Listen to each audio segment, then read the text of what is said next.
This is Stefan, and I would love Brisbane to notice the needle.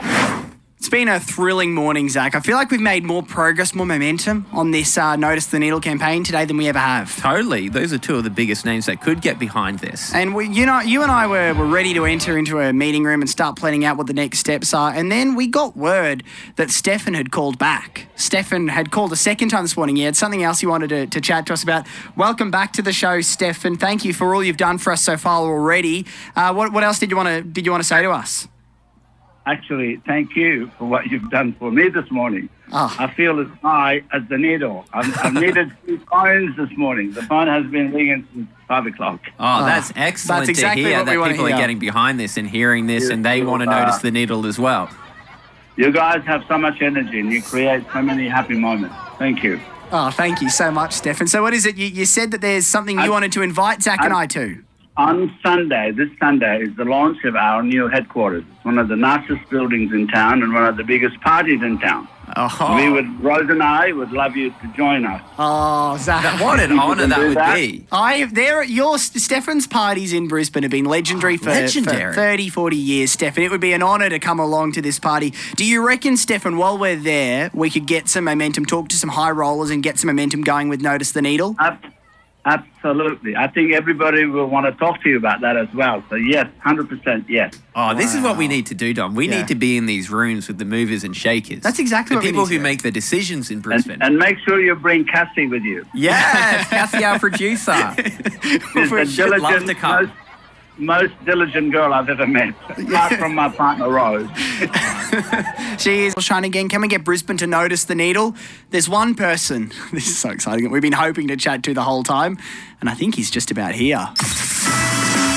Our next guest is a Brisbane legend. He's a keen powerboat racer and holds the records for the fastest crossing of Bass Strait and the Straits of Malacca. He owns a chain of hairdressing salons in Queensland and New South Wales. Discover yourself.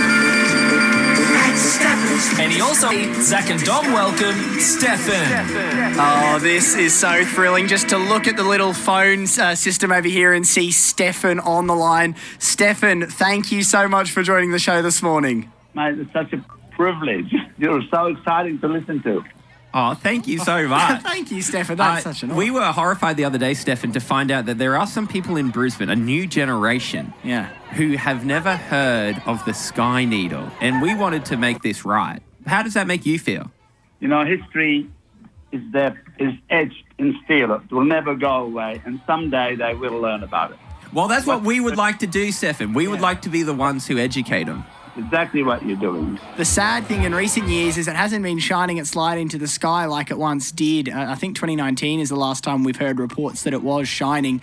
Do you have any understanding of why the needle has stopped shining these days? Yeah, I have lots of understanding, and I'm very sad about that because lots of cities have a beacon. Paris has one in the Eiffel Tower. Lots of cities have one. And we were fortunate and lucky that Expo gave us that beacon. Yeah. And unfortunately, sadly, some people complained about the light and got instructions to turn it off. What? Hang on. So this came from complaints from people of Brisbane. What was the ground of the complaints?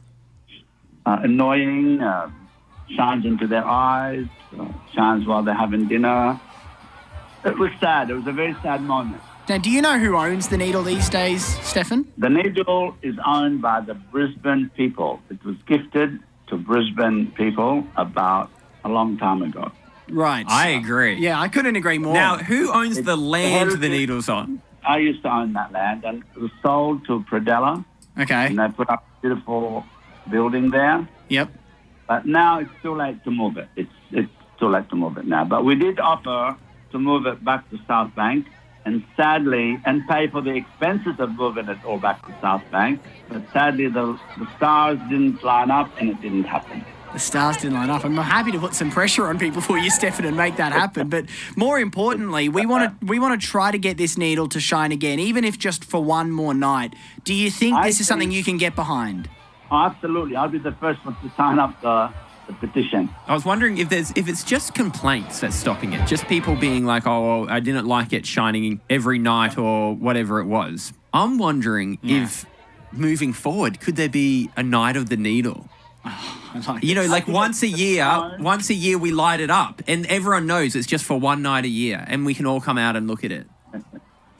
I think it should have shown Christmas evening. I love that idea. Shining for Christmas. Could not agree more, Stefan. Well, that would be the ultimate way for the Christmas lights, Dom. That would be so true. It would be the ultimate Christmas light, wouldn't it? Well, Stefan, the campaign we're launching is called Notice the Needle. If you're happy to join us on this, could you say, "This is Stefan and I want Brisbane to notice the needle"? This is Stefan and I would love Brisbane to notice the needle.